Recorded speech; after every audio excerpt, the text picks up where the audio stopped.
The latest Pompey news, updates every day from the Pompey Sound news desk.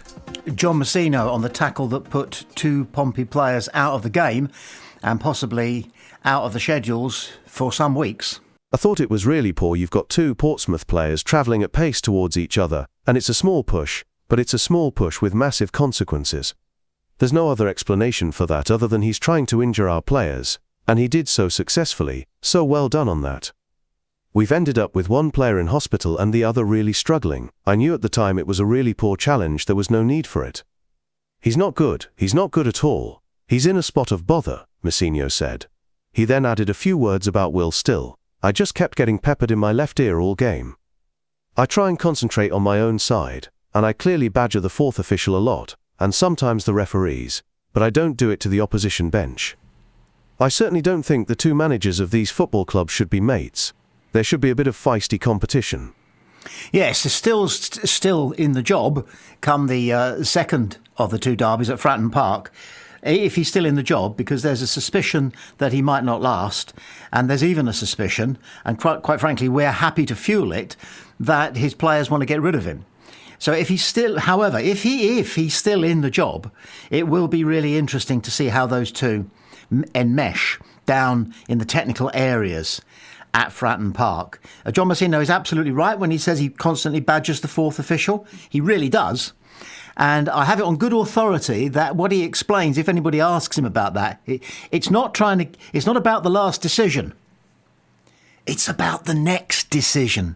Mind, I think we kind of already knew that, but it's edifying to actually have it spelt out for you that if a penalty shout goes the wrong way for you, then you jump up and down about it in the hope that should another penalty shout come along, either for or against you, it will go your way because you've already made it clear to the referee via the fourth official, because they're in constant contact, that you have strong views and that it may be raised later, and that the report, that my understanding is that both clubs after a match get to file a report on the referee. And I expect, of course, the referee's governing body is well used to those reports being absolutely full of question marks about the referee. And it's understandable. It's a hard job, but at least they're properly paid for doing it these days. But yes, John Messina likes to have a go at the fourth official, likes to make his views known. And yes, John Messina does sometimes direct his concerns at the referee. But he is absolutely right when he says that he does not give grief to the opposition technical area. He does not eyeball the other manager. It's quite delicious sometimes when it happens, as long as it doesn't kick off too bad. He was great going back to the halcyon days of Arsene Wenger versus Alex Ferguson. It was great. They didn't like each other, apparently, and it all kicked off. But I once went to a dinner at Wembley Stadium, a fundraising thing, and on the top table there was Arsene Wenger and Alex Ferguson. And it was really interesting because most of the tables were made up of representatives of top football clubs and their wives and girlfriends and many of the players. Okay? Almost all of the players went up to get Alex Ferguson and Arsene Wenger's autograph. But when they weren't signing autographs, they were nattering away like a couple of best mates at the back of the class, you know, and just enjoying each other's company, which is kind of how it should be. However, there's now bad blood between our manager and the manager of that lot up the road. Aren't some things just sent to make us even happier? It was incredible, CONOR Chaplin said. I think the majority of the noise throughout the whole 90 minutes and the build-up as well, and after the game was Pompey.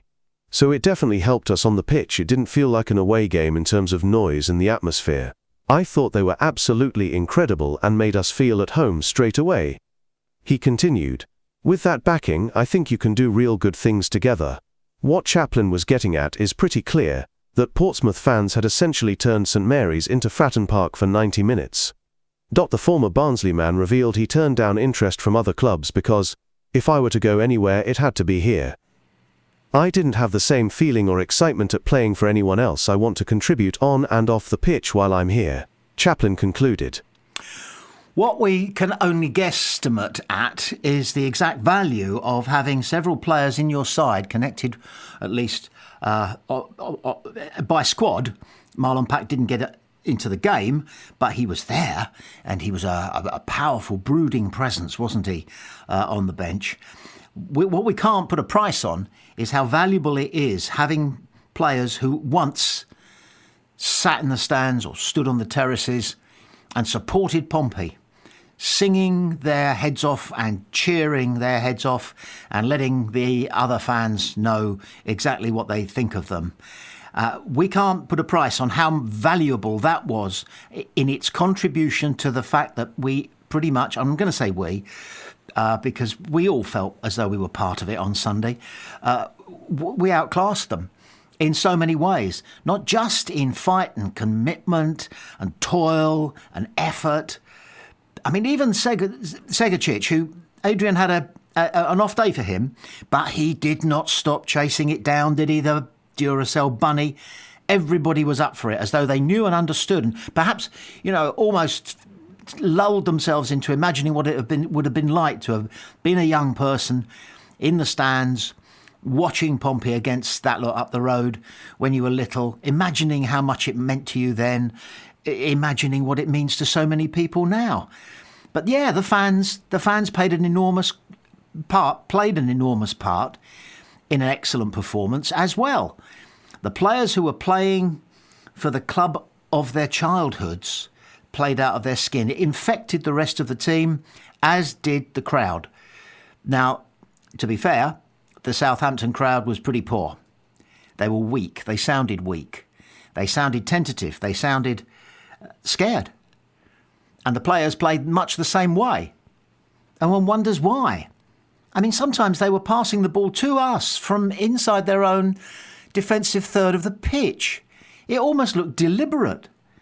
Are they trying to get their manager sacked already? It goes on in football. The players get together and they go, "We don't want this bloke, we don't like this bloke, he's going to be no good for our careers, the club's going to go down the pan, we need to get the board to act, get somebody else in, somebody a bit more cheerful." I mean, he was the picture of glumness, wasn't he, Will Still? OK, it wasn't much of a performance, but you're not going to lift your side if you behave like he did at the post-match press conference. John Messina was just head and shoulders and chest and waist above him in terms of the insight, in terms of the connectivity that he offered the journalists, mentioning them by name, being honest, talking about the fact that he wasn't invited for a drink afterwards. He always invites the other manager, head coach, for a sherbet after the game. He said it's not always friendly. Sometimes it's quite frosty. The conversation, that is, not the beer. You want the beer frosty if it's that type of lager, which I have seen John Messina necking after a game, a nice iced one. But he was so much more impressive than Will Still. Will Still never played the game, so he has not drunk from the fountain of football banter, which is very much the lifeblood of the training ground and the dressing room before and at half-time, and then, the whole thing, getting ready to go and have a drink or meet your friends or meet your family after the game, the badinage. He can't do it, clearly. John Messina can. One or two Southampton fans went to social media to say, OK, but eloquence doesn't necessarily make a good manager. It does. You're wrong. Because how else do you communicate with your players other than the spoken word? Do you send them letters? Semaphore? Sign language? No, you talk to them. And you get your language right, you get you get your performance right, you get how you position yourself, you come across in the way that is going to make the players want to play for you, understand the way you want to play the game, understand how if you fall in with the manager's vision of the way the game should be played, each game should be played, then it will benefit you. It's one of John Messino's great management techniques, is reminding players that it's good for them and their careers and their income, and therefore their family happiness, their future is safe if you work with us being John Messino, but he always says the we thing, which is a politeness, again, that he extends to the rest of his staff, because they're all quality coaches and what have you, recruitment people and so forth. He's got the lot, and I'm afraid Will Steele apparently hasn't. He was glum, he was miserable, he was curt, he looked as though he shouldn't be having to talk to the press and answer questions. Well, I'm sorry, mate, you do. Yeah, not just because it's in your contract, it's a requirement. Your fans want to hear your version of what went wrong, and things did go wrong. Or we made them go wrong. Pompey made things go wrong for Southampton, and that's why we cannot wait. When you've got a derby game, and there are 3 members of that Pompey squad who know what that's like as schoolboys, youngsters going to the thing.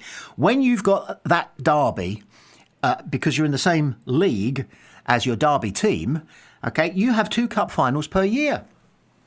And we're already looking forward to the second one, aren't we? Because we're going to lull ourselves into, let's hope it's not a false sense of security, that if we can do that to them at St Mary's, what are we going to do to them at Fratton Park? When those guys who are intimidated by our 2,500 and also 11 blue shirt, 10 blue shirts and a yellow shirt. We'll get to that awful injury in just a second. I mean, if you're intimidated by that, have you got a wake-up call coming when you run out onto the pitch at Fratton Park? The double injury was a huge blow.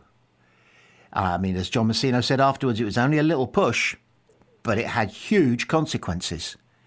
The possibility of a broken neck. Excuse me, you can't do retrospective red cards. And I'm sure the player didn't intend for anything as catastrophic as that to happen. He was just really being frustrated, constantly going down that right wing of his to find out that you don't go past Conor Ogilvie easily. They may have swapped verbals. It happens a lot when you get a regular one-on-one. They'll start saying things for the other's non-benefit. But he gave Conor a shove. I have to be honest and say I didn't see it at the time. I was very conscious of the fact that I was concerned that our keeper was so far out of his goal, and that an opposing forward in their red shirts were closing in on the ball. But I didn't get the crunch moment. I think they replayed it, but for me the push was unclear. However, there are people who are saying that John Messino may rethink the accusation of a deliberate push when he settled down, calmed down. But he seemed pretty calm to me, and he's a very observant man. And I think Conor Ogilvie will have said, if not before, at half-time, he shoved me into Nico. So Nico's got a badly damaged wrist, and I've got a lump the size of a hen's egg on my head, and they want to have a look at my neck. I could be out for a long time. And sadly, so could Schmidt, which is not going to do the excellent progress that Pompey have made so far in the Championship, second season in the Championship, not going to do it any good. So another reason when we play them in what is effectively the second leg of the derby, to stuff them. You know what I mean by that. Stuff them. Stuff them. Tony Layton, a lifelong Pompey fan, I reckon, has been kind enough to email the Pompey Sound studio. He says, "Dear Sir or Madam," I like it, Tony, thank you, I'll take the Sir bit. "What I saw of the match yesterday, Pompey definitely deserved a point. They were excellent in the first half. Southampton got better after the break. Overall, I thought it was a good result. The Pompey team played well. I thought the defence was outstanding. So things look good for the future. I know it's early days. The team are showing plenty of enthusiasm. Play up, Pompey." That's from Tony in Pompey. Tony, thanks very much indeed for the email. We've started to take little bits and bobs of social media on Pompey Sound. We had a policy in the early days to let social media get on with itself. And I've never liked personally asking people who are listening, audience members, whatever, readers, to do a job of work. It's our job to provide you with information and opinion. You know your own opinions, and they're definitely worth hearing amongst your friends. But we decided to do it because it was a special match, Southampton, so we tentatively opened, our email station anyway, and the direct address to come straight through to the Pompey Sound studio is radiopompey@gmail.com. radiopompey@gmail.com. Yeah, so thanks again for that, Tony. Totally agree with absolutely everything that you say. Pompey definitely deserved a point. We were excellent in the first half. Southampton pulled it back a little bit in terms of possession, and they just looked a little bit more eager after the break.